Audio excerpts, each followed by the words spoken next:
It's Marcy Kennedy here with ResellerMom, who I'm happy to say is one of my BFFs in the reselling community. Welcome to episode 3 of Amazon Reseller News. How you doing today, Lucy? It's Friday. Yay. Doing good, though. How about you? What is... Oh, do you want to hear my story? I got the flu shot the other day. Being a nurse, I'm, all about getting those vaccinations, but this year I had a reaction to it. So it was It like, happens. it was like I had the flu, but no fever. And it lasted probably for, I don't know, a good 16 hours or so. But now, I took some medication, NyQuil and stuff to help with the symptoms, but now I've just got med head and I'm just like, Yeah, no, it happens. My kids and I got the flu shot, and I don't think my husband's gone in yet because we were going to do it together, and then that just never lined up. So we wound up getting them all separate, and it's better than getting the flu for a week. oh yeah, That is definitely. miserable. Absolutely. One year, I didn't get the flu shot. And this was before I was pregnant with my youngest son. So this was probably maybe 12, 13 years ago. And I got the flu, and the flu turned into pneumonia. Oh. And it was rough. It was rough. So I am very diligent about getting my flu shot every year now. Well, and people ask a lot of times, like, how is it working for yourself, and what are the pros and cons and this and that? And definitely one of the cons is you need to make sure you're getting medical insurance somewhere, or, providing it for yourself.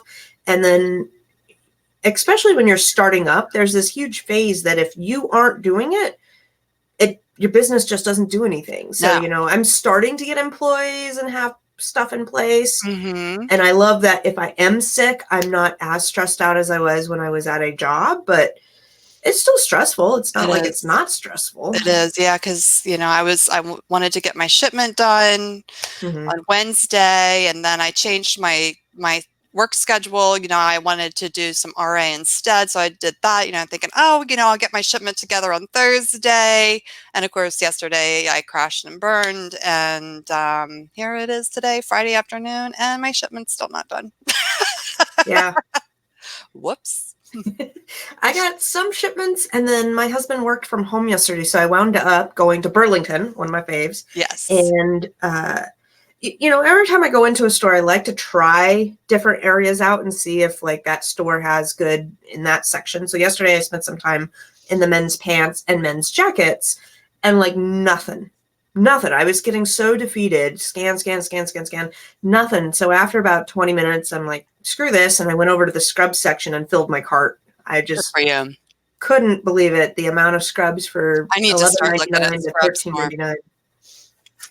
Yeah, I don't know. That's just what these ones have. And it always, every store I go to is slightly different, because I'll source here. I've sourced in California, not too much, but between here and Vegas. And I'm getting ready to go to Vegas in probably January and again in March. So, each store has just got its own little honey hole to it. Yeah, absolutely. Absolutely. Just gotta find it. Yeah. The Burlington I went to is brand new and it's huge. I've been to Burlington, for personal stuff before, but not to do RA. And then you had mentioned it. I was like, well, let me try that new Burlington. And I spent an hour in there, and I never made it past the bras and shapewear just because there was so much of it. And I got some really good stuff. I could only spend an hour in there because I had to pick up the kids. So, but anyway, so let's get to the news. Yes. Let's get to the news. Excellent. So we have a little bit of a list going on. I think we should talk about the item on the bottom of our list first. I think is kind of the most important, is the free removals going on right now, which is crazy good. And I wanted news about the news. I never got the email. I never did. I've checked my emails. I've searched my emails.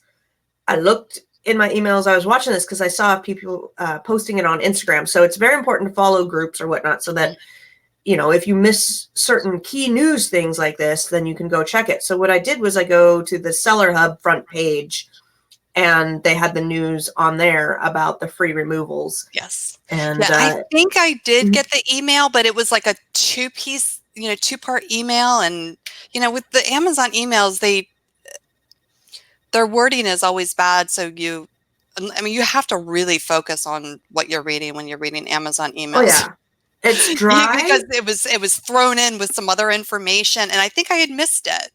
I think I had missed the information. It's dry and it's not pretty. Like a lot of times with other news or whatnot, you've got clip art and pretty and watch out and little blinky blinks and this is what's important. And with Amazon, it's just like, here it is, black and white.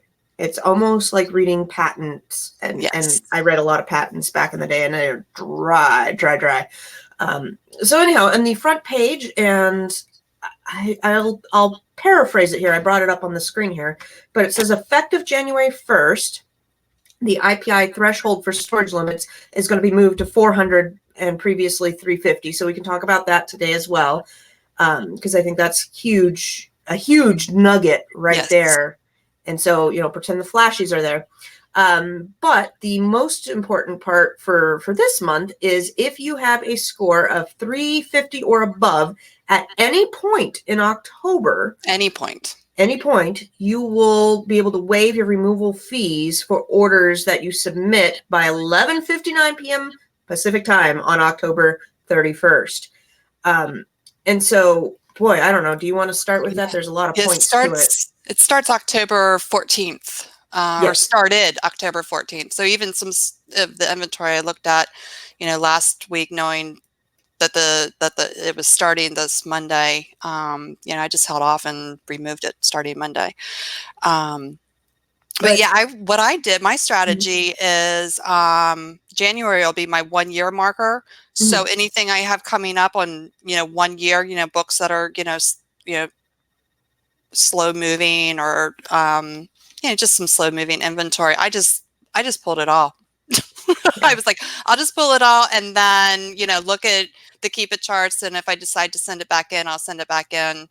If I choose to, I might just throw it in the yard sale, things like that. I just thought it was a huge opportunity just to get some of that inventory out of there. Yes. And stop paying fees on it if it's not moving.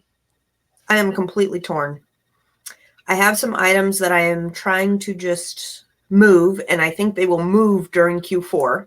So half of me is like, let them blow up in the Q4 madness, and then I could just pay to destroy them or whatnot, because they're not really items that I can do a whole lot with if I had them returned. And then the other half of me wants to return things. However, on some of the items, or I think all of the items, if you return it, you cannot list it again for 6 months. So that means you're going to be storing it. There was a caveat to that. Where was it? Is it on the news? It is. It is. Let's see. I am looking. I do not see it on the first email. Yeah, I don't see it right away. But the caveat was you can't send in more of that item until January 1st of 2020. Was it? January is much better than 6 months. Or you can send more in if your inventory level falls below your amount of sales in the last 90 days. Okay. I will have to. Does that make sense? So if you've sold 3 in the last 90 days and your inventory level is down to 0, you can send 3 more in. Okay. I'm going to have to look that up, because I have a fiasco going with a toy right now that I wholesaled. And I'll talk about that for a minute, just because it is something that I'm going through, and I don't know, it's driving me crazy. But I ordered a toy, and there's 3 variations in the carton. And it was case packed from the manufacturer to the distribution center, and from the distribution center, Emily, knock it off. Sorry, my daughter's homeschooling. So it was case packed from the manufacturer to the distribution. The distribution center doesn't open it up. They just put my labels on it and send it straight to Amazon, and then I pay Amazon to label it. And so in the box, there was, we'll just use red and blue. There was 2 different blues and 1 red. And Amazon labeled it. And now my customers are getting the wrong blue ones. And it's there was only 2 blue ones in the case pack, and the customers are saying, I ordered this and got this, and I ordered this and I got that. So Amazon mislabeled it, is the only thing I can come up with. So I am livid with Amazon right now, and I have recalled about 50 of these toys for the one color, and I'm trying to debate whether to use that promotion going on right now just to recall the rest of them so that I can inspect all this inventory. But it's adding a huge amount of work and stress, and the Amazon shut down the listing because of negative customer returns and stuff. So if you are selling anything on Amazon, whether it be retail arbitrage, wholesale, private label, or whatnot, if you get so many returns because of item issues, they will shut the ASIN down and say, figure out what's wrong, and then we'll open you back up. Yeah, maybe they'll open you back up. Yeah. Oh, that happened to me when I was a new seller. That was probably one of my first fiascos. I had sent something in, and the UPC had matched, but it was the item itself was slightly different. And from the little thumbnail, I honestly, on my phone and whatnot, I didn't see much of a difference for me to really look at it. And then somebody had ordered the item. I think mine said happy birthday on it, and the item wasn't supposed to say happy birthday, like something of that nature. So so somebody ordered the item, got a happy birthday one, returned it, asked for another one, and they got another happy birthday one. They were ticked off. I got kicked off the listing. And I was like, being a new seller, I mean, it was like, it crushed me. I still think I have PTSD from it. Well, and it can happen to anybody, and it might not even be, your fault necessarily. Right. I've had listings that say, you'll randomly get a red or a blue one, and then the owner goes in and go, nope, we're only going to do red on this. We're changing the listing to just red. And so if you've turned in blue, you now are going to have that fiasco issue. Hello to Matthew Jones and Landshark Picker. Landshark says, another reason to label your own items. Yes. Yeah, there's a apparently it was not their birthday, Landshark. You got to weigh out the efficiency and cost. I mean, I'm trying to scale up, and so I'm trying out this direct from manufacturer to Amazon, and it's been working out for the most part, but apparently 2 blues in a pack is just too darn confusing for the warehouse people. Maybe like if, I don't know, because I'm not at that level yet, but just a thought that maybe if it comes to bundling items together, that might be something you want to do in your home. Oh, it wasn't bundled. It wasn't. Okay. I was thinking it was a bundle of 3 items. No, I'm sorry. The case pack from the manufacturer says you get 2 different blue ones and 1 red one. Okay, that's fine. They all make money. So then I send in my carton, or have them ship the carton straight from the manufacturer to Amazon. Amazon's supposed to take them out and put the appropriate label on them, and they're all single items. And so all they did was said, oh, 2 blues, 1 red, and boop, boop, boop, boop, whatever, and did not see that the blue ones were slightly different. And that's irritating. Yeah. You didn't check the UPC. You're telling me all the time to check the UPC and match it up and everything, and you didn't do that. Yeah, that's the one thing is, they hold our feet to the fire, because they want things to be perfect for their customers, which I get because I'm a perfectionist. But at the same time, sometimes I feel like they don't hold themselves up to those standards when they mess up. Right. And that's what, that's really on them. Those returns are really on them. They're really not on you. Well, and I've made a ticket, and my husband's like, oh, you need to call them, and I'm going, as well as I do, I could call them till the cows come home. And the reality is I need to fix my own problems and just move on. That's the reality. And you should understand that going into business. It doesn't matter what anybody else says or anybody else does. It's your problem, and you need to fix it. Right. Period. It just is what it is. Let's see here. So, yeah. So anyway, I am taking advantage of those free removals. I think I'm going to wait another couple of days because we have till the 31st. Well, they could shut that down at any time, they said, remember. Oh, really? Yes. Okay. They specifically said until the 31st, or if we close the offer sooner. Okay. All right. Then I'm going to go do it tonight. And just between my 60 items that I'm having returned, and I probably have another 300 items. Yeah, my UPS man is like going to be hating me. He already hates me because of the volume of stuff I call back from the warehouse, but he's going to be hating me more. Oh yeah, my UPS guys are fine. My dogs hate them, but my FedEx guy is a little irritated because I'm ordering dog food and having it delivered, and it was a big 30-pound box yesterday, and he was huffing a little bit. Like, you get paid to do that. I mean, Yeah, you signed exactly. up for that job, so not my problem. Yeah. Oh, Yes. so you have on here, the next topic is to get FBA inventory to the fulfillment centers. Yes. November 6th for Black Friday. Yes. November 6th for Black Friday, December 3rd for the gift giving holidays. Okay. Yeah, I'm going to be sourcing down in Portland for Thanksgiving weekend for Black Friday time. And I'm starting to think of what I want to, how do I want to do what. There's two parts to sourcing, right? For the holiday weekend. There's, many parts. I have like, what am I going to source for work?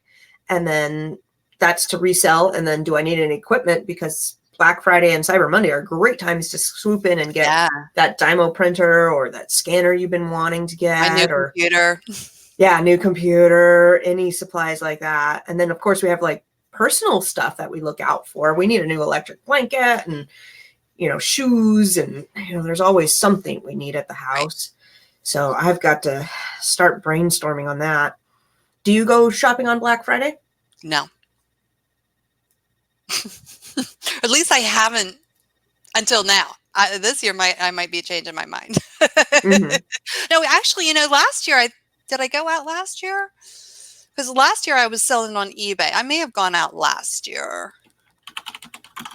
But for personal stuff, no, I just always stayed away. But this year I think I probably will be going out since I'm on Amazon now. It's, I did some last year, and some of it worked out really well, and some of it, everybody else was doing it too. So it was a little tough. I do have some rules, like I don't go out on Turkey Day. I spend that with family and enjoy that family time. But there is sometimes some other people that want to go out shopping as well, and we'll coordinate and have some fun with it. And then my go-to for figuring out what to go look for is I get the ads in front of me and I use the image scanner. Ah, good idea. And just figure out what's good to go there. That's a great tip. They don't give you the UPC codes really. No. And so I want to know, like, if I'm going into a store, what exactly I'm after. Right. So In Stock Head Start is the name of the program. Started October the 10th. So what that means is when you actually drop your items off to UPS and they've scanned that they've received them, that information is communicated to Amazon, and Amazon may or may not list your products as back ordered. So you can actually get orders on some of your items between the time that you've dropped it off to UPS and by the time it gets to the warehouse. Yes. And I've actually gotten orders that way. So that's pretty cool. The downside that I've noticed is that because people's other sellers are marked as being on back order, they're now competing for the price. So I've noticed that there's been some price tags on some of my items even before they get to the warehouse because of that. Yeah, I think it's a blessing and a curse. I mean, I like that my items are going to be for sale a little bit, ahead of the game. And so you definitely want to sign up for this program. And if you haven't signed up, just search Google for Amazon Head Start program and you'll find a link to it. It's anybody can sign up, I believe. So just hit the sign up button and then we'll say, yay, you've signed up. It was really easy. It took me like 3 seconds to sign up for this. But I do like that you can make some sales beforehand. And I don't know, I think I signed up about a week ago. I put it on my Instagram, I want to say, but I have definitely noticed an increase in sales in the last week. Mhm. And I don't know if that's just because I'm sending in a massive amount of quantity, or it's the head start, or it's Q4, but I'll take it. Anything you can add into it to make your sales better is something good to do. And if you're not doing it and everybody else is doing it, then yeah, you're not competing for that buy box. Right. So you need to Yeah, be and you in can with everybody actually else. be on back ordered and get the buy box Mm-hmm. when everybody else is in stock. Yeah, it depends on location and whatever their Uh-huh. matrices, are. If they know that, your area of town is going to get that item and get it shipped to you in a faster amount of time than somebody that's really far away, you will get that buy box. Mhm. And they're trying to do that so they're trying to deliver, almost instantaneously. We went Yeah. from 2-day Prime down to 1-day Prime, Uh-huh. and that's crazy. It Um, is. but I like it. I like it on the other side too. I needed Dymo labels and I need some other equipment, and I like having things delivered fast. It's very nice. I will be using that. I have a baby shower that we're going to plan for, and I'm just going to have things delivered, during that week, so I don't have to Mhm. stress about going out and shopping for it while I'm traveling. Yeah. Oh, yeah, Matthew brings up a good point that sometimes customers will read back order and wonder why it's taking so long. It's still, I believe if I read it right, Matthew, it will say that. And so if you select Prime only, with the whatever shipping time frame that Prime offers for that time, it will not show up in the buy box if they can't make that Prime commitment. So it's only for, say you don't care if it's Prime and you don't have that selected, you will then see those in the buy box. But if you select that you only want to see Prime offers, and even, with whatever shipping and whatnot, they can't get it to you, then it won't show up for them. So you won't have those issues, because that's a big concern too that I had as well. Should we talk about IPI thresholds? Yeah. Oh, I was lucky enough to join before the IPI stuff. And while I like that it does give you matrices and stuff like that, it's not the funnest to deal with. And I didn't realize this until a little while after it had started. But when you make changes to your, you're graded on certain things. And so when you make changes, and we'll just say the in-stock inventory. Yes. So at first I was like, whatever, I'll go and, hide those later or figure out later. Well, they take a 3-month snapshot. It's either 1 month or 3 months. I want to say they look over the last time period. And so you got to stay on top of that, because I went and I hit everything. And like the next day I'm like, my IPI hasn't changed. And then the next day it still hasn't changed. And Yeah, I created a ticket. and my IPI is only refreshed on Mondays if I go to my dashboard. Yeah, that might be it too. So, you've got to keep up on those, and then, yeah, it's not reflected instantaneously. No, it's not. I think you're right. I think it's like a 12-week window, or it's like something like that. Yeah, I'll try searching for it. But what are some of the things that you do to keep your IPI score good? And I can share my IPI score. I don't know if people are comfortable with that or not, but I'm at like 395, and it's not something that's been a huge thing in my world. I'm like, as long as I'm over 350, I don't care. But going up to 400, I now have to care a little bit more. Yeah, I think my IPI is pretty good. This week it's 560. 560? That's really good. Well, I think, because I've been, being a newer seller, not knowing any better, I've been paying a lot of attention to it. I make it part of my daily structure.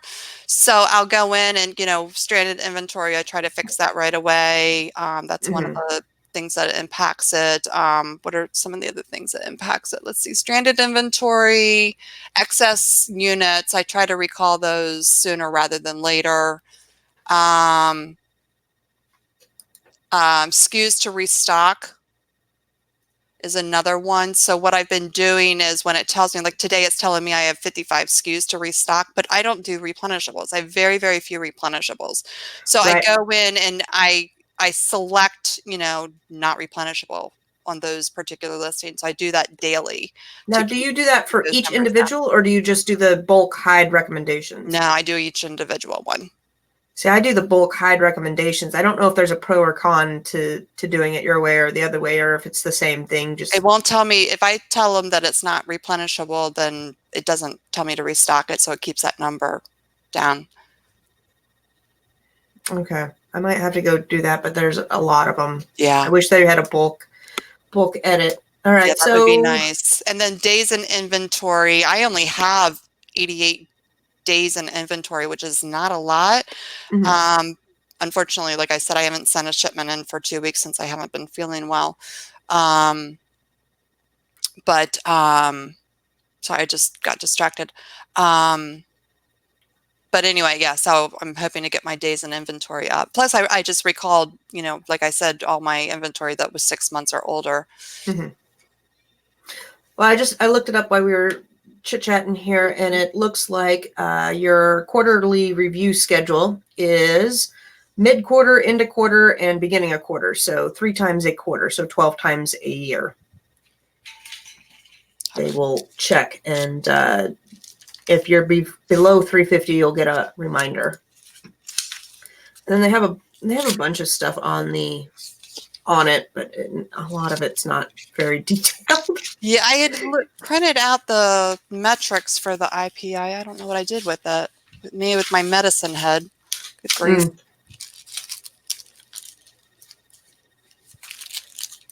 All right. Well, Matthew, you be careful driving. We are definitely, driving, yes. Yeah, be careful while you're driving. But I love to listen to stuff too when I'm driving. Yeah.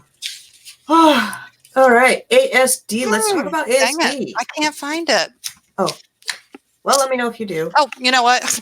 I know. I was organized and I put it in. I keep track of my IPI scores in my book, and I put it in there. Oh, you have like a written book? Yeah. And what do you put in your written book? So, yep, just a chart. I just put the 4 different metrics that they have, and then I put down for every Monday I do it because it refreshes on Mondays for me. I don't know if it does for everybody on Mondays, but for me it refreshes on Monday. It'll give me a new score. Okay. So I just put down days in inventory, SKUs to restock, excess units, number of SKUs stranded, because I'm trying to figure out kind of what helps the number go up, what helps the number, what brings the number down. I haven't figured it out yet. So well, like I said, they're scoring you over a time period, so you have to make those changes and track them over time. Like you're doing there. Yeah, excess inventory percentage. Carrying too much inventory decreases profitability due to storage fees and holding costs. But anyway, there's how do I calculate my IPI? We calculate IPI for you based on how well you maintain inventory levels, fix listing problems that make your inventory unavailable for purchase, and keep popular products in stock. What's the best way to improve my IPI? Having too much unproductive inventory is the primary contributor to a low IPI score, which is one reason why I wanted to pull back stuff that was 6 months and older. Because I did read that if you have inventory that's that old, it'll really bring your number down. Well, that's my problem then, because I have a couple of things that I got either at the end of last year or right at the beginning of this year that I mean, they didn't cost me much, so I was like, whatever, I'll send them in. Right. And then they just kind of been sitting there, and I've created some sales. I've done some things. I've put some advertisements on them. They move a little bit. Maybe pull them back and then send them back in, and then kind of refresh. Yeah, I think that's refresh that date of inventory. It says, while high in-stock rates on your high sales volume items will help you improve your IPI over time, the best way to increase your IPI and minimize your FBA storage fees is to keep your inventory at lean levels while ensuring you have enough on hand to minimize lost sales. Your IPI is based on your historical performance, so actions taken today will take time to fully reflect in your score.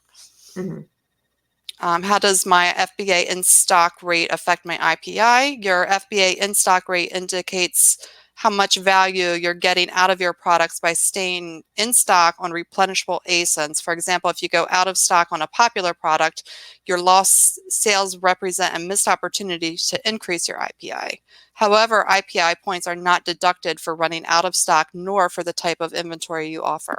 So anyway, it's really good help information. So I'll find the link and I'll put it in the description for everybody. It's Yeah, probably that'd be great. it's about 5-6 pages long of information. Yeah, and you always want to be looking at your inventory and seeing, what's it doing. Obviously you don't want stuff to sit there forever, but you'll make a bad purchase. Everybody will make a bad purchase. That's Yes. the nature of the game. And then it's like, well, what do I do with that? And how long do I hold on to it? And, those are all questions that you're going to have to wrestle with and figure out what you want to do with them. Yes. So yeah, I think I have 100 jump ropes that will be coming back to the house. May as well do it on Amazon's dime instead of yours. Mm-hmm. Exactly. May as well take up jump roping. Need to get some exercise doing there. Oh. All right, so we want to move on to ASD? Yeah. Oh, so what have you found out? I heard you mention it and I was like, oh, I want Lucy to tell us more about this. Yes, so it will be in March from the 22nd to the 25th. And I have not registered, but I'm going to today. That is on my plate to go ahead and get registered for ASD. And here's the thing, like, even if you're not going, you could register and see what the vendors are going to be. Yeah, that's what I did last year. Yeah. So, I did get some accounts that way, but I didn't see anything that I wanted yet, but that's okay. I might this year. Last year, I don't remember who I got it from or where I got it, but I got it in an Excel form, the vendor list. Yes. And, if I get access to that again, I'm free with, if you email me, I will send it out to you. And, the information, that's what I don't get. Like for wholesale opportunities, I see a lot on the message boards of how do I start wholesale? How do I get those accounts? Okay, well, you need to find wholesale companies. And you need to start getting your resale license. Yes. And then your company has to be structured first. They're not just going, you do have to have the common things that get asked for is my reselling permit for sure, number one, followed by EIN number. And then sometimes they want to have a credit card on file. And so those are probably the top 3 things that I make sure that I have so that I can put something on file. There were people taking orders at ASD, but the actual vendor list, if you can't go to ASD or whatnot, you can go ahead and get that list. And then you just start going through those companies and seeing what works for you and what doesn't work for you. And it's groundwork. You have to do your own groundwork for your business to see what you're going to do. And the matrices for them are all over the place. Some of them want to work with Amazon people. Some of them don't. Some of them have sort of restrictions. I went to the Seattle trade show and they had Chuck Nard Cherries there, which is a chocolate covered cherry company. Not my favorite chocolates by any means, but their stipulation was you cannot sell the item if it's just that item and we're on Amazon. So box of chocolate cherries, it's on Amazon for whatever, $14.99. We'll make up prices here. You cannot sell that. However, if you wanted to bundle your own chocolates, they said, we love that, but you're in charge of your own bundling and doing all of that. So if you wanted to get into business with them, and this is 2-year-old data from my memories, or maybe last summer, I can't remember, but it's been a while. So you would have to do some sort of bundle. And what you could do with that is a box of chocolates and we'll just say some fuzzy socks and market it towards Valentine's Day and Mother's Day and do a bundle and get some dollar store baskets and some cellophane or, be creative there and make your own bundles and stuff. So you've got to really think outside the box and see what kind of opportunities you're looking for, because there's pros and cons to everything. Making your own bundles is time consuming and labor intensive, but maybe you're looking to scale and get some employees, and that's something that you would be the only person on that ASIN then, and you'd have your own thing. So all of those factor into what you're looking for. So you can't just go to message boards and say, hey, give me some wholesalers. You need to kind of be specific and do the groundwork, because nobody wants to give that groundwork up. I look for companies that have minimum order quantities, and that's a very popular term with wholesalers is MOQ. That will be like maybe 50 items, 100 items is kind of what I'm comfortable with. Some from China, the MOQ started at 2,000. And I'm like, I'm just not comfortable with anything you're selling, ordering 2,000 of them. But maybe you are comfortable with that. And then like one perfume company, it was a 2 pallet order minimum. And so that again is I'm not quite there yet. But there were some companies that they were like, we don't care what quantity you order. We just, offer these, and then the shipping is going to reflect that. So, if you order one, that's not going to be worth it shipping wise. But if you just need to get a sample to see if it sells or whatnot, then, that might be somebody you want to work with. Anyhow, get that vendor list and open up the possibilities, because wholesale is, I'm really loving it. It allows me to continually send in items that I know are going to perform well, and that I don't have to keep doing that groundwork. But I have had wholesalers, stop carrying things that I wanted to carry. Now I can't find them. Jared Jacobs asked, which message boards do you use? I am to get connected with other resellers. I'm on Instagram, so that's probably where I spend a majority of time just checking out what other people are doing. And that's where I go for news feeds. So, like a lot of people are posting about the eBay glitches, and we're not going to talk about the eBay glitches here because that's not what we do. But if you're on Instagram, you should know there's eBay glitches going on. There's also been some Amazon glitches with the advertising section that were happening yesterday. So I love knowing at least the news about that. But on Facebook, I am on Ladies of FBA, who I absolutely love. I'm going to have to look it up. Marcy, you say what boards you're on real quick while I look that up, because I can't remember the names. I'm on the Reseller Network. Oh, okay. I am not. That's about the only one I'm on, because I try to spend as little time as possible on Facebook. Yes, that is. And Instagram. I try to stay away from it. I'm sorry to say. No, and that's a good point. Like yesterday I was listing, and when I'm mostly working, like it is not on my computer or anything. It is, you've got to shut that social media off and get to work. So I am also on Cashflow and Connections Community Network, and that is run by, I'll call it acquaintance/friend, Virginia. She's written some books, and that is just about entrepreneurs in general. So I love seeing kind of how other entrepreneurs maybe do business, and they will talk about like CPA questions or mileage questions or something that, crosses over to just being an entrepreneur. So I like that one. I'm on FBA Wholesale Community, and let's see here. Amazing at Home, Amazing Freedom, the Amazon Files, Amazon Seller Performance, which goes over suspensions and IP claims. So I'm sorry, which one is that?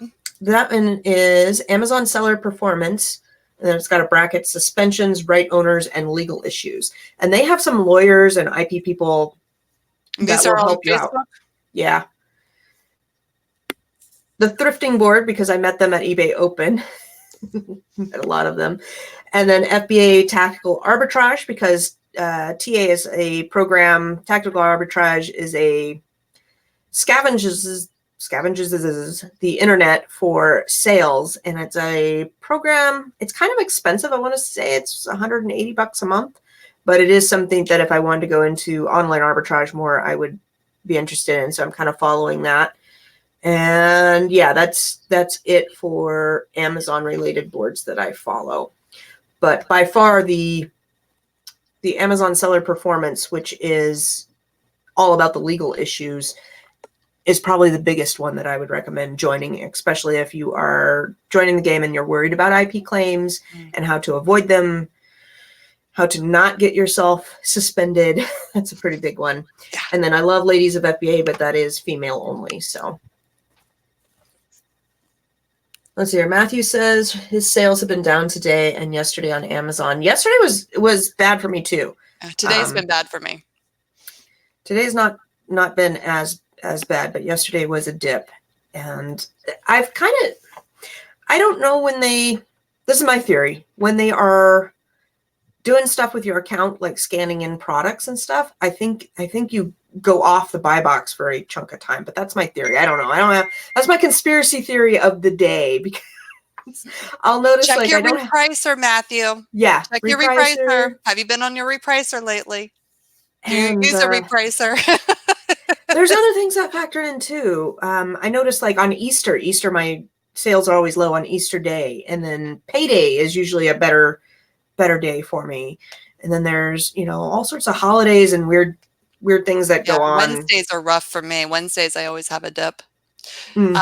Jared Jacobs said, not sure if anyone noticed, but bra sales having been doing bad lately. Seems to me a lot more FBA sellers on each listing just bring down the prices. I totally agree. And actually, the way I do my FBA is a little bit different than you might do yours. But what I've been doing is when I purchase inventory, some of the stuff I'll look at the Keep It chart and see historically where it's sold for a high end. And if the buy box is on the low end, then I'll actually hold my inventory. And I might revisit it in a month or two and see, is that a better time to send it in? Maybe more people are off of the listing. Yeah. Hi, Tina, nature girl. Very true. Very true. And that's kind of my dilemma right now. There's a lot of strategy that's going into Q4.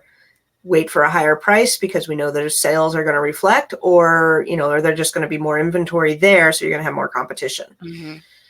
That's a big question that it's just not just us that ask. In the future. So especially when you get stuff on clearance, eventually people sell out of stuff, and eventually it's no longer in the stores. There's one particular bra brand that I had a bunch of it, and I can't find it anywhere else, and it's got great reviews. There's a lot of sellers on some of the listings right now, so I just pulled back that inventory, and I'm just going to hold it because I'll be able to get more for it in 6 months when nobody can find it anywhere. Right. Just wait for everybody to sell out. No, and that's huge. If you are doing a Walmart or Target, you got to know that you need to be first in or hold, because if it will, be a good price, and then everybody will jump on the listing, and then they'll all sell out. So there's a huge bell curve there. And you want to wait for the price. Matthew, you do all your pricing yourself? That would, the repricer is one thing that I added within the last year. I was on the Amazon free repricer, which is terrible, by the way. As soon as you can get off of that, get off of it. But the repricer made a huge difference when I jumped on that. It does. I would strongly suggest looking into it, Matthew. Some of them, provide 2 weeks free or your first month free, things like that too. And you can kind of shop them around. So that might be a game changer for you. Yeah, do the free trials, test out the equipment. There's a lot of free trials going on. Inventory Lab, repricers, anything like that usually has some sort of free week or 2 weeks to check it out. See, Nature Girl says, if Spanx has a high rank, do you send it in? The question is, why does it have a high rank? That's the question. Number one, Spanx is, I believe it's restricted, so you have to apply to get unrestricted. Number two is, though, look and see, why does it have a high rank? It might be because there's no sellers on the listing. So, the rank just goes up. But Spanx, they sell really well. So I would investigate, why is the rank high? Look at those Keep It graphs. Look at the graphs, and when I'm looking to purchase something and I look at the graphs because maybe the price seems a little too high to be good, too good to be true. If you look at the graph and you see that, okay, it's sold at $25 consistently, and now you have one at $70 and it's not selling, then maybe I want to list it at the $25 price, and maybe it's still a good buy at that price. Maybe it's not. And then for Spanx myself, I like them and I still send them in because we are getting into the Q4 season where I believe, that's where a lot of the purchases are made. And then you have wedding season in the spring, which is another event that, a lot of formal wear for prom and for weddings is going to be needed. And then clothing in general, you've got to take the ranks with a little bit of grain of salt. The ranking is on the parent part of the ASIN. So depending on how many variations, you've got to take that into account. And then, like Marcy said, are you going to be the only seller on there, or is it just an anomaly? Some people do their repricing program by putting everything in high, and then they'll let the repricer adjust the prices as needed. So they'll send everything in at like $75 or $100 and then let the repricer take over to move their inventory. So you got to watch out for that too. If you've already bought the Spanx and it's high, you could either return it to the store or send it in. If it was $1 million or less, I'd just go ahead and send it in. We're getting into the season.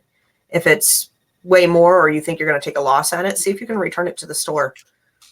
I try not to do returns at the store very much, but I will save money before taking a loss. I mean, the people at the store, they don't care if you're returning things. As long as you're not returning, $3,000 worth of stuff every week. They don't care if you return an item here or there. Unless you're buying $12,000 a week, maybe they don't care. I don't know. I have 3 returns in the car. I've got a TJ Maxx return. I've got a Marshall's return. And stuff. I've got a Kohl's return. Well, because I'll get something home, I'll find, a blemish on it or something that I didn't see at the store and, things like that. So don't feel bad about returns, but I do try not to abuse the system or tick off the poor people that are working there, because they usually are. Sometimes they're cheerful and lovely to deal with, and sometimes they look like they want to smack some of their customers coming in. So keep in mind to be very cheerful and nice with them, and they usually will handle your returns no problem. All right, I think the next one's you. All right, what is the next one? Let's see here. Frozen. Yes, I want to talk about this. Okay, this one's been driving me crazy this week too. I have it sitting somewhere in the office. It's moved, but I purchased at Ross. Was it Ross? Ross. We'll go with Ross. A Frozen 1, and it had a Toys R Us tag on it. I had it in my haul video. Frozen item, and I was able to sell it, and that was like a Thursday. And then I went to go do my shipment this weekend, and it was either Saturday or Sunday, and then it says I'm gated in Frozen 1. So I was pissed. I was like, I was ungated in Frozen 1. I know I was gated in Frozen 2. So now I can't send it in. And I'm like, so I either need to return it or flip it on eBay or get ungated in Frozen. So I went to EE Distribution and I asked or read some of the message board stuff. And EE Distribution has kind of been the go-to for anybody to get ungated in toys. So I know, didn't the cutoff if you didn't have enough toy sales or weren't ungated for toys? That just happened, yesterday or the day before? It's coming close. Recent. Yeah, it's the month of October that if you haven't had a certain account history, then you can't sell toys for Q4, and you needed to have gotten ungated for it before then. So anyhow, EE Distribution will help you with ungating in Hasbro, DC, let's see here, WWE, board games, etc. But their prices are almost close to MSRP. You're not going to find. I have heard rumors that some people have found some things that are valuable to resell.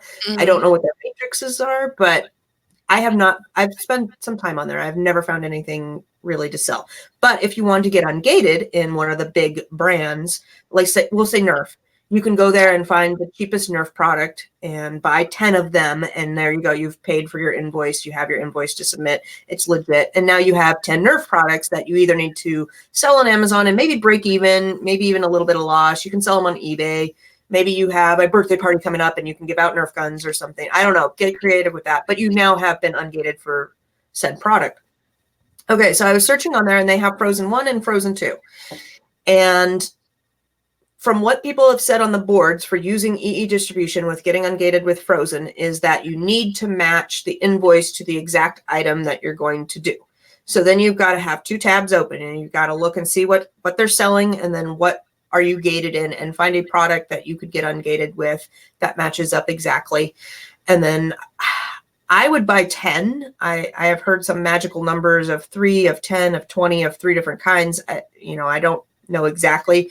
I personally have been ungated with DC with an invoice from a distributor with 10 items on it. 1 ace and 10 items, and was ungated, and that was for DC. So anyhow, back to Frozen. Most of the items on EE distribution are out of stock for the Frozen items. So I was trying to find it. And by the time I started checking, this was now a day or 2 later, I think it was Monday or Tuesday, I then was back to ungated for Frozen. So I went from ungated to gated to ungated, and I have no clue. But they do have Frozen 2 items on there as well. And I've kind of debated on what is it worth to me to get ungated for Frozen 2. I went into Burlington yesterday, wall of Frozen 2, tea sets, dress up, toys, building blocks, all sorts of Frozen 2 stuff. And I was debating on if I wanted to get into that or not. It looks like case packs are about 36, maybe 12 to 36 items, and about $10 a piece. So you're looking at, we'll just say $100 to $500 to get ungated in Frozen 2 with that pathway. Is it worth it? Is it not worth it? I don't know. But that's my Frozen story. And it was Which a is mouthful. one reason why I'm not worried about toys this year. And that's the thing, like I could hold out, and maybe after the rush, they'll do some auto ungating. So I'm like, do I really want to pay upwards of a couple $100 now when I could get an auto ungated maybe after the time? I don't know. What do you think? Yeah, I'm not focusing on toys this year. This is my first Q4. I just got ungated in toys like a month ago. Mm-hmm. I think I'll just wait until I can learn more about them, instead of having that rush. I'm going to just read the comments really quick here. Jared says, I would love it if we could create a Facebook group or place for anyone to share their knowledge. My wife is Marcy's merchandiser. Macy's merchandiser. I wouldn't mind giving the group a heads up on the next big sales. Oh, that's awesome. Yeah. I don't know. It's something we can do. I have a ResellerMom page, but I don't really post much there. Just, I'm not very active with that. I'm active on YouTube and have this show and everything else. But yeah, we might be able to do that. Yeah, well, or go the on Reseller the Reseller Network. Network. Yeah, go on the Reseller Network, Jared. Okay. I will join that one later today. Let me write that down. I have like 6 Post-its over here. Let's see here. Nature Girl, which you said her name was Tina? Is that right? Okay. Tina says, I bought some stuff at Walmart, and when I checked, the rank was okay. Profit decent. When you tried to add it, can't find it on Amazon. Oh, so that means, did you try to find it when you go to add a product, or did you try to find it like on the buyer side? Just curious there. If it's from add a product, the owner of the listing could have shut it down if they don't want there. And then I would try keyword, and I would try to image search. And if you still can't find it, then it might be gone. And either you can redo the listing. Did you check the UPC, Tina? Did you search for add a product with the UPC? Yeah. And then creating a listing is not super difficult. I would just create the listing and then put it on there if you can. But you kind of want the original one, especially if it has positive customer reviews and a rank. Yeah, that's for interesting. Sure. Yeah, it might be worth, I don't know what the profit range was, but it might be worth it just to return the items at Walmart. I think they have a 90-day policy. Yeah. And at Walmart, if you haven't done this yet, go get your tax exempt card with Walmart. Yes. I didn't do that for the longest time. And when I did, it took a half an hour and 3 associates to figure it out. It takes a while, but it definitely is huge in the long run. Mm-hmm. Yeah. So now I just present the card at checkout, and then they take off the tax, and I don't have to pay the tax on my And then item. I think it expires December 31st of every year, so you have to renew it in January. Really? Are you kidding Sorry. me? Yeah. It was, boy, yeah, I getting know it's anything done. pain. Walmart can be painful, which is another reason why I need to just start doing more wholesale. Have a plan, because it took a lot of effort for them to figure out what the heck they were doing. Mm-hmm. Oh, it seems like they have new workers there every day. Every time I was at Burlington, the lady was like, "Oh, I've never done a reseller permit." And I'm like, "Okay, it's F. Let's see if I remember right. F5, F8, F4 Mm-hmm. to get into the program." Right. And I have it on a little cheat sheet. I have all my little cheat sheets lined up, which my Walmart card, my Home Depot tax exempt card. I have my Tuesday morning card that you can scan, I don't know, to Mm-hmm. get on their email list and stuff. And then I have the actual codes you put in for TJ Maxx and for Burlington on the computer so that I can pull them out. I'm like, because when they don't know how to do it, I'm like, oh, Right. okay, you press F5, then F8, and then click this, and then search by phone number, and there I am. And it's quicker than trying to call over the manager, who then you have a 50-50 chance if they know how to do it too. Because I've had that happen. I had a fight with a manager 2 weeks ago. I think I told you about that one, didn't I? Do you No. remember? Mm-mm. No? We had this insane rule go through in Washington on July 1st that out of state tax exempt were no longer accepted at retail stores. And a lot of Oh yeah, stores you took did that tell me. as Yeah. all tax Oh, exempt. yeah, you did tell me that. The fiasco continues on, because 2 weeks ago I ran into another manager who argued with me, and I'm like, I have the email from your customer service person right here from corporate. I have the email. I could tell you how to do it in the computer. And he still argued with me because, of course, the customer never knows more than the management does, right? Yeah. I went back the next day. He apologized very profusely. Yeah, I went into the Dollar Tree the other day and used my resale license. Yep. And the cashier was all flustered. She had a line, and she's like, she couldn't figure out how to use it. And she's like, I don't know how to use this, and like just hands it right back to me. And I'm like, could you ask? Yeah. Can you find out? Please go investigate. And it's one of those. Yeah. Exactly. But I had a big purchase. I mean, it was several dollars worth of, of tax money right there, It is. It is. And you have to set it up. I had a weird one at Staples this last, I don't know, a week ago. And apparently you have to go through their website and you have to fax in your reseller certificate. And so I got that done, and I don't have a fax machine. So I had to sign up with some free program and email it via fax with them. And now I've got to follow up with Staples and see if I'm in their computer, and then they can look you up at the. Yeah, I got mine with Staples, but I just filled out a form at the cashier, and that wasn't a problem. And then I got a card a couple weeks later, and then I lost the card. Then I had to call to get a replacement card, and I haven't gotten it yet, and I don't know if I will. So you got like a card? Yeah. That says your tax stuff on it?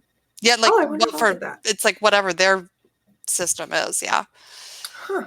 Yeah. Okay, yeah, I had two different. And that's the thing, that's why message boards are nice, because you get different scenarios at different stores with the same stuff. I went to one Staples and she's like, yeah, we write it down this red notebook, and wrote things down. Then I went to the next one. They're like, oh no, we've stopped using the red notebook. We now have to look you up in the system. And I'm going, your store policies that are the same from store to store are never the same from store to store, ever. No. Matthew, I don't know if that's a question or not, but do you need a business license to get a tax exempt? For your tax exempt status, you need to go through your state, and it's usually the Department of Revenue, I believe, and get an application and go. And then I think my state, it was about $200. And I do have my business set up as an LLC, and I have an EIN number, and I have a DUNS number. DUNS number is for credit, to have your business have some credit score, which is something I set up last year, or maybe. Yeah, I got my resale license. I don't remember if there was a cost to it or not. But once you get your resale license, though, they do expect for you to pay, state tax on your sales if you have any, that are applicable. So, heads up on that. Yeah. Yeah, you have to sign up, and then you have to pay pay Yeah. the sales tax. That's So, kind of but I know in Florida, though, if you are reselling and you don't have your resale license, you get like a $50 penalty every quarter you don't oof. file. So if this for anybody listening in from Florida, if you're reselling, you need to have your license. And I you don't can know look about other yourself up, states. or at least on my state, you can look yourself up. And I just brought up my state webpage really quick. Yeah, it's to purchase items for resale without paying the state's tax, and then you need to submit that, like you said. So the permits here are only valid for 4 years. However, they're only valid for 2 years if the following apply. If you're a contractor, if you've been open for less than 12 months, if your gross income is not reported, and if you're not active, things like that. Trying to see what you need. You can't misuse. Okay, so yeah, it doesn't say what the application needs. I will click on the link real quick because I am curious on what that includes.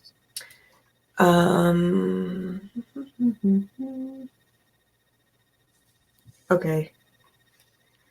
I'm not finding it off the top of my head, or, the top of this page here, but I think a sole proprietor, you should be able to do it with that.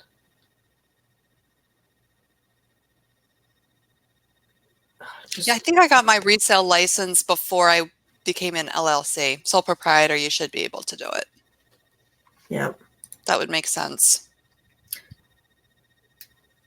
I Yeah, think in that, South yeah. Carolina. You just go to your state and you, like, I'm on my states right now, and I don't think I can share the screen here, but there's an application, and just go through that application and see what you have. Mine, you have to create a login to the state website, which is not very user friendly. I'll have to be honest. The Washington Mine's not state-run government websites are not very user friendly in a general sense.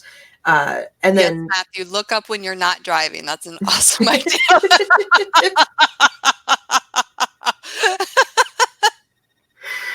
yes. Go ahead, Lucy. I No, just no, thought no. that's funny. I had to read that out. Yes, please don't do anything with your driving. That's I don't like it when people are doing things when they're driving, and I try not to do that myself as well. And actually, for the record, Matthew, I love that you're commenting, but don't be commenting and driving. Yes, Matthew, be quiet. Eyes on the road, eyes on the road. You can listen, but you cannot reply. All right. Well, we're at our hour. Let's just go through. What are you doing tonight and this weekend? What do you got plans? Wrap it up here. Well, I'm still recovering from being ill. Yes.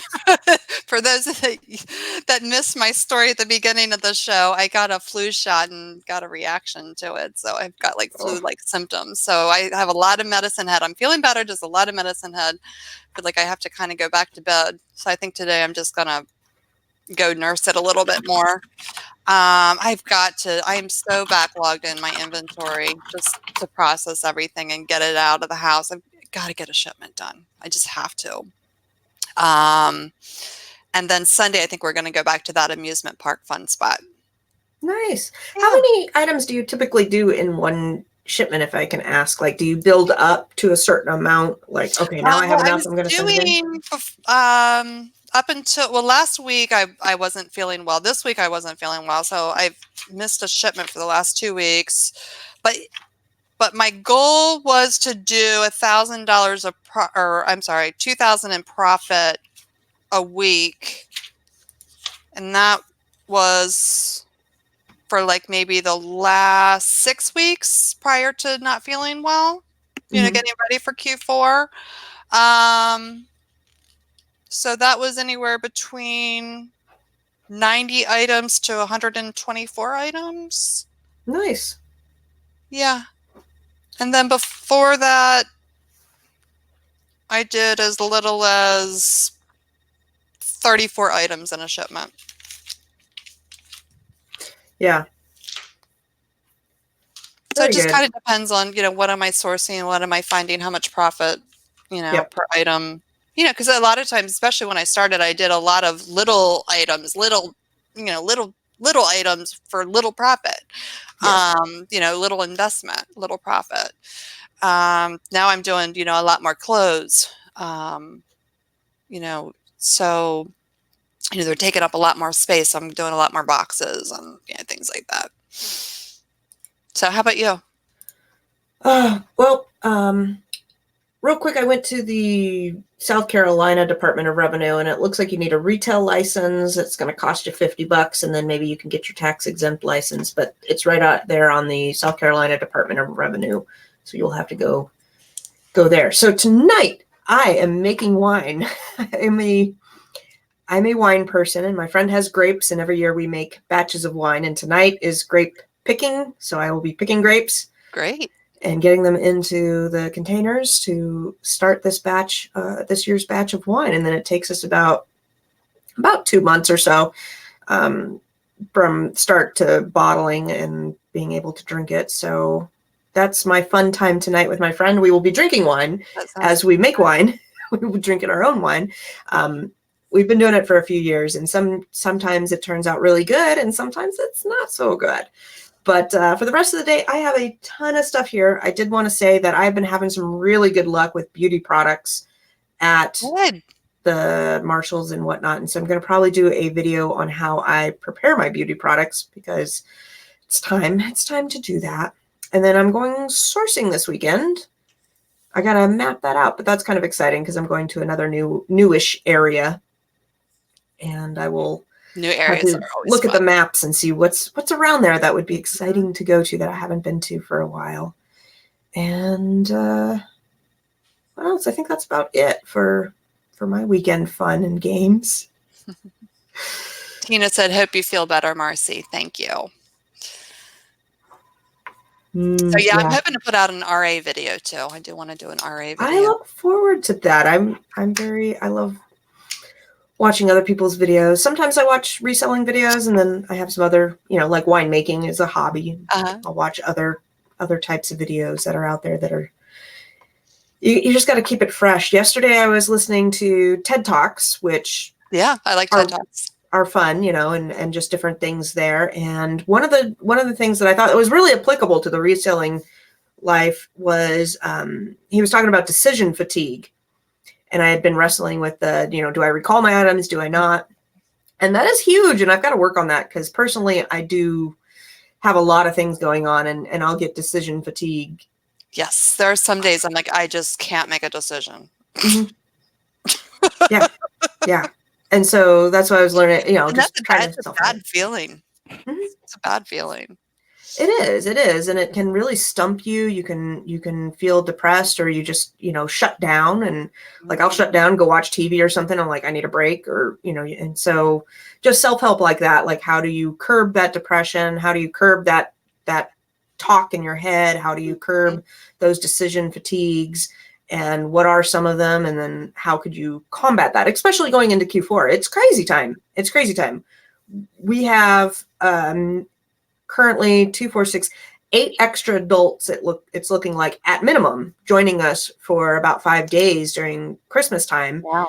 And we're going out of town for the Thanksgiving, and I do all of the pies and stuff. And then we've got, the kids. Kids are super busy. My daughter's in gymnastics twice a week, tennis once a week, ice skating once a week. Just listening to you. Oh, I know. So I'm like, So trying to figure out some of those decisions, and working with a spouse, because that's my lifestyle set up.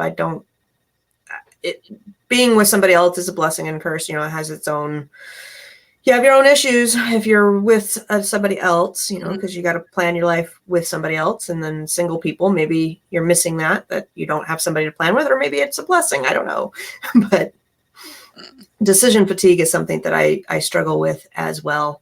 And I tend to just say, I'll make a decision on that later. I'll decide later. I'm just like, do I need to make this decision today? Mm-hmm. Nope, not today. I'll do it tomorrow. Yeah. And then you wind up with like having to make 50 in one day, and it's exhausting. Yes. And just having them weigh on your mind is exhausting. So. Yes. And if y'all haven't followed ResellerMom yet, make sure you do. Matthew Jones says, I need to follow you, Reseller Mom.